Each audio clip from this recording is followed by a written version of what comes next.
পিকে tutorial হাবের আরেকটি নতুন ভিডিওয়ে আমার সকল প্রিয় দর্শক এবং ভিউয়ার্স বন্ধুদের স্বাগত জানাই। প্রিয় দর্শক, তোমরা আমার আজকের এই ভিডিওটি শুরু থেকে শেষ পর্যন্ত সম্পূর্ণ অংশটুকু দেখবে এবং আমার ভিডিওটি কেমন লাগলো তা কমেন্টের মাধ্যমে জানাবে। পশ্চিমবঙ্গ উচ্চ প্রাথমিক শিক্ষা সংসদের সপ্তম শ্রেণীর বাংলা বিষয়ের পাঠ্য কবিতা স্মৃতিচিহ্ন নিয়ে আজ আলোচনা করব। এই কবিতাটি রচনা করেছেন বাংলা সাহিত্যের এক স্বনামধন্য, খ্যাতিমান সম্পন্ন, উল্লেখযোগ্য এবং বিখ্যাত লেখিকা, কবি এবং সাহিত্যিক কামিনী রায়। কামিনী রায়ের লেখা প্রথম কাব্যগ্রন্থ আলো ও ছায়া মাত্র 15 বছর বয়সে প্রকাশিত হয়েছিল। অর্থাৎ খুব অল্প বয়স থেকেই তিনি লেখালেখির প্রতি গভীর আগ্রহ প্রকাশ করেছিলেন। পাঠ্য এই কবিতাটির মধ্যে দিয়ে কবি পাঠকদের সামনে যে বিষয়বস্তুগুলি তুলে ধরতে চেয়েছেন সেগুলি নিয়ে এখন আলোচনা করব। বাংলা সাহিত্যের এই স্বনামধন্য এবং খ্যাতিমান সম্পন্ন কবি কামিনী রায়ের রচিত স্মৃতিচিহ্ন কবিতাটির মধ্য দিয়ে কবি মানব হৃদয়ভূমির এই কথাটির ব্যাখ্যা দিয়েছেন। তিনি এই কবিতার মধ্যে দিয়ে বোঝাতে চেয়েছেন, বহু মানুষ নিজের নামকে সোনার অক্ষরে চিরস্থায়ী, চির উজ্জ্বল করে রেখে যাওয়ার জন্য বিশাল বিশাল অক্ষরে পাথরের দেয়ালে, ইটের গায়ে তা লিখে রেখে যায়। কিন্তু তাদের সেই মনোবাসনা শেষ পর্যন্ত সাফল্য হয় না। পাথরের দেয়াল, ইটের প্রাচীর ধীরে ধীরে ভগ্নস্তূপে পরিণত হয়, অর্থাৎ ধ্বংস হয়ে যায়, আর তাদের স্মৃতি তখন লোপ পেয়ে যায়। শুকনো তৃণ অর্থাৎ ঘাসের মতোই তারা কালের অতল গর্ভে হারিয়ে যেতে থাকে। তবে এমন কিছু মানুষ ছিলেন বা আছেন যারা দরিদ্র, যারা সহায় সম্বলহীন, অর্থাৎ তারা দরিদ্র বা সহায় সম্বলহীন হলেও তারা নিজেদের কাজের মধ্য দিয়ে, কর্মের মধ্য দিয়ে সকল মানুষের হৃদয়ে চিরকাল এক স্থান অধিকার করে গেছেন। অর্থাৎ এই কবিতাটির মধ্য দিয়ে কবি বলতে চেয়েছেন, এই জগৎ তথা পৃথিবীর সব কিছুই অবিনশ্বর, অর্থাৎ তাদের যেমন জন্ম আছে তেমন মৃত্যুও আছে। তবে শুধুমাত্র কীর্তি বা খ্যাতি বা কাজের মধ্য দিয়েই কি করা যাবে না, সেই অবিনশ্বর ভাবটিকে কাটানো যায়। অর্থাৎ মানুষ তার কাজের মধ্য দিয়ে, তার খ্যাতির মধ্য দিয়েই অন্যান্য মানব হৃদয়ের মধ্যে, মানুষের মনের মধ্যে জায়গা দখল করে নিতে পারে।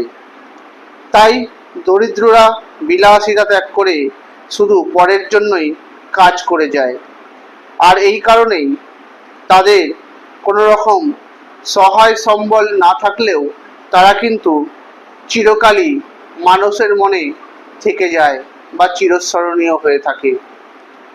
আর এই কবিতাটির মধ্যে কয়েকটি উল্লেখযোগ্য শব্দার্থ আমি এখন তোমাদের সামনে আলোচনা করে দেব। কবিতায় একটা শব্দ আছে মনোহর। এই মনোহর শব্দের অর্থ মনকে যা হরণ করে বা যা সুন্দর। হর্মরূপে মানে হচ্ছে বিশাল বা বড় প্রাসাদের মতো এমন। ইষ্টক বলতে বোঝায় ইট। প্রস্তর শব্দের অর্থ পাথর। রচি শব্দের অর্থ রচনা করি। তরে বলতে বোঝায় জন্য। মূঢ় শব্দের অর্থ বোকা। ব্যর্থ মানে অসফল বা সাফল্য লাভ না করা। মনস্কাম শব্দের অর্থ মনের ইচ্ছা। ভূমে বলতে বোঝায় মাটিতে। ভগ্ন মানে ভাঙা। স্তূপ বলতে গাদা। লুপ্ত মানে হারানো বা হারিয়ে গেছে এমন। স্মৃতির মানে মনের মধ্যে জেগে ওঠা পুরনো বা অতীতকালের দিনের কথা বা ঘটনাবলী। শুষ্ক মানে শুকনো। তৃণ শব্দের অর্থ ঘাস। কাল বলতে বোঝায় সময়, রক্ষা মানে বাঁচানো, মানব শব্দের অর্থ মানুষ, অধিকার মানে দখল, প্রতিষ্ঠা মানে স্থাপন করা, দৃঢ় বলতে বোঝায় দীপ্ত, সিংহাসন বলতে বোঝায় রাজার আসন, দরিদ্র মানে গরিব, সম্বল বলতে সম্পত্তি, জড় মানে একজোট, এর মানে দেখো, অক্ষুণ্ণ মানে ক্ষুণ্ণ হয়নি এমন বা অটুট, ধৌত বলতে বোঝায় ধোয়া, নিত্য মানে চিরকাল, এবং সমুজ্জ্বল শব্দের অর্থ সম্পূর্ণভাবে উজ্জ্বল। এই কবিতায় মহৎ মানুষদের জীবনের কথা এই শব্দবন্ধটি ব্যবহার করা হয়েছে।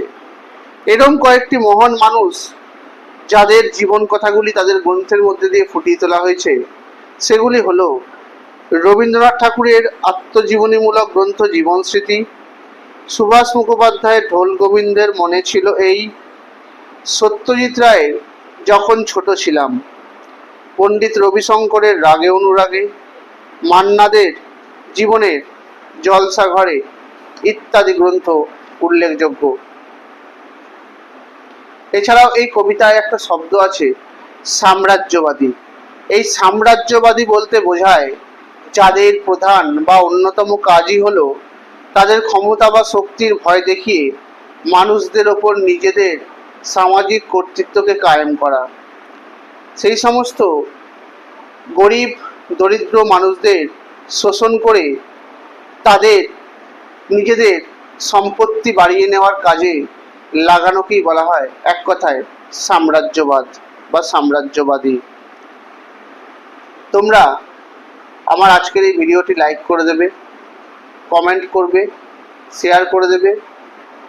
আমার চ্যানেলটি নতুন দেখে থাকলে চ্যানেলটি সাবস্ক্রাইব করে দেবে, পাশে থাকা বেল আইকনটি প্রেস করে দেবে যাতে তোমরা আমার ভিডিও নোটিফিকেশানগুলো পেতে পারো। তোমরা আমার ফেসবুক পেজে ফলো করে দেবে আর ইনস্টাগ্রামে ফলো করে দেবে। ধন্যবাদ।